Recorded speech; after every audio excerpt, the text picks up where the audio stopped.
Chelsea, thank you so much for being here. I appreciate the opportunity to talk about the neurobiological processes of trauma, and really the hope of this brief time together is talk about how we do this at our practice, and then how we best treat our clients with an understanding of trauma and meeting them in their entire stories, and why for us as mental health professionals, we need to have a deep understanding of neurobiological processes when it comes to trauma. And so um, just starting off with neurobiology at a glance. And again, I know that you know these things, but we're going to start at the very beginning, and in hopes of establishing a standard for us about how we talk about these things. Our brains are built up of different functions and different centers, and every single part has an important role to play. A reptilian brain is the most primitive part of our brain, and it developed in utero, and it helps us to manage many of the automatic internal systems. This is the most important, the most important function of our brain is to keep us alive, and a lot of this part of our brain is just doing that underneath the surface work of keeping us alive, the stuff that if it was left to us, I don't know if we would stay alive. And so our brains are a mix of these different parts. We also have a mammalian, our limbic brain, and this is a seat of our emotions that monitors our danger, does a lot of different things, and it's involved in our behavior and emotional responses. And this part of our brain is very much shaped in response to our experience. So we have these different parts of our brain that are doing different functions, and these are at the base. The reason why I talk about these parts at the very beginning is these parts of our brain are operating underneath the surface often. And when it comes to therapy, we're often moving out of those parts of the brain, and we're talking about how we interact with one another. But for us to really impact our clients, especially ones that have undergone some level of trauma in their life, we have to get below the surface of just this interaction and go into these reptilian and mammalian parts of our brains, because our brains develop through our life as we interact with others in our environments. Now let's talk about trauma for a minute, and the effects of trauma on brain development. Bessel van der talks about the idea that trauma results in a fundamental reorganization of the way our mind and brain manage perceptions. It changes not only how we think and what we think about, but also our very capacity to think. And so this idea that when we are developing and we experience trauma, our brain is learning, as I mentioned earlier, how to keep us alive. And so when our brains are learning ways to do that, and when a circuit in the brain repeatedly fires over and over again, it starts to become a default setting. Now that's for good and for bad.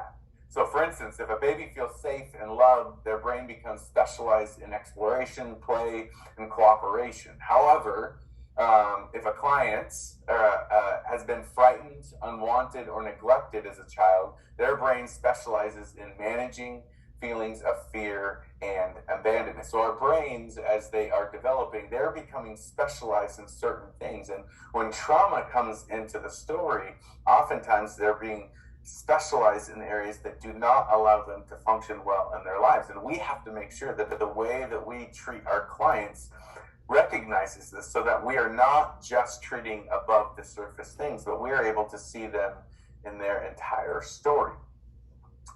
Trauma throws us off balance and leaves us non-integrated, and we respond to trauma by reacting and or reenacting.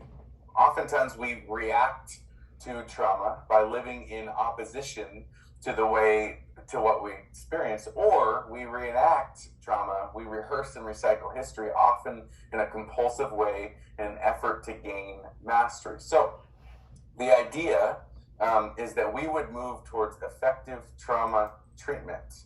And so what I mean by that is Leslie Vernick talks about effective trauma treatment must not only deal with the rational thinking brain, but also with the deeper levels of the brain for true healing to take place. For us to engage our clients in their stories, we have to use the most modern forms of science, and even some of the most beautiful and modern modalities like EMDR, so that we can begin to help our clients to live in integrated ways, so that they can integrate these different parts of their lived experiences. So often what trauma does is it encapsulates parts of our story so that we don't live integrated. And our stories, we're not telling our stories, our stories are really telling us. And there are ways of thinking and being and behaviors that we have that are operating underneath the surface, and they're just popping up at different times in our clients' lives. And oftentimes we see this when it comes to attachment and relationships, where they're experiencing symptoms of disintegration in their relationships. And so for us, for real change to take place, the body needs to learn that the danger is past and to live in the reality of the present. So to do this, we have to come to an understanding that our clients, oftentimes, when they're interacting in the present, they're doing so, their mind is trying to keep them alive and trying to survive. And because of the present experience triggering old experiences, they're actually not living in the present. They're living out of this past experience. And so one of my mentors, Byron Kaler, taught me this simple phrase is, to heal a wound, we must return to it. And so one of the effective trauma treatment is about doing this compassionately with our clients, about treating their entire stories, about meeting them in their trauma, and doing this with care and compassion in a way that allows them to tell these stories and allows us to help them to integrate the traumatic experiences of their life into their story. Many just frankly aren't. Their brains have not, in an effort to survive, their brains have encapsulated and compartmentalized these painful traumatic experiences. And so when they're triggered, they're just rising up to the surface. And so effective trauma treatment should be able to treat the client on all of these surfaces. And the compassionate way of doing this is to create the space for healing and growth that gets down to these core ideas, especially as we talked about with brain development at the very beginning of their stories. We learn early on how to interact with this world. And the beautiful thing that we know with current science is that whatever we learn, we can unlearn. And so our job as clients, hopefully, or as our job with our clients as mental health practitioners, is to interact their entire story and to do so with compassion and care so that they can live integrated and healed. And so my hope for our practice is that we start with this foundational thing. Now, where that finds our actual time with our clients, I think that's what we're going to have to explore together. What modalities are normalized for us, how we compassionately care, how does that get normalized so that we can effectively care as an entire practice, not just as individuals. And so my hope is that this is the beginning of a discussion that ends in our clients being cared for in healthy ways. Great, thank you. That sounds really good. I'm on board. All right. I'll just keep recording for... Yeah. And I totally, as I was... I like how you... yeah, go for it. Oh, I was just saying, as we went, I saw it. I don't know why I didn't catch it on my other screen, that there was some little... It bugged me that there were some misspellings on my slides. So, yeah, anyway. No worries. Yeah. No worries at all. I actually couldn't see your presentation on my screen. Oh, no. But I'm assuming that you...